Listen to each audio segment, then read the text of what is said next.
இப்போ நான் உங்களுக்கு ஒரு விஷயம் சொல்ல போகிறேன். ஒரு மாதத்தில் ஒரு பௌர்ணமி ஒரு அமாவாசை வரும். இதுதான் தெரியுமே சார், இதுக்கு எதுக்கு சார் ஒரு வீடியோ வந்துறீங்களா? சில மாதங்களில் 2 அமாவாசையோ இல்லை 2 பௌர்ணமியோ வரும். அதுக்கு பேர் மலை மாதம்னு பேர்.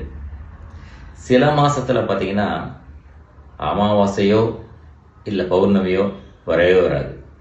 அதுக்கு பேர் விஷ மாசம்னு பேர். இந்த மலை மாதம் விஷ மாதம் ரெண்டுமே தோஷமானது.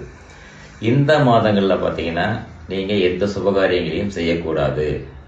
இல்லை சார் நான் செஞ்சுதான் ஆகணும்னா அப்புறம் உங்கள் இஷ்டம், அந்த காரியம் விருத்தி ஆகாது.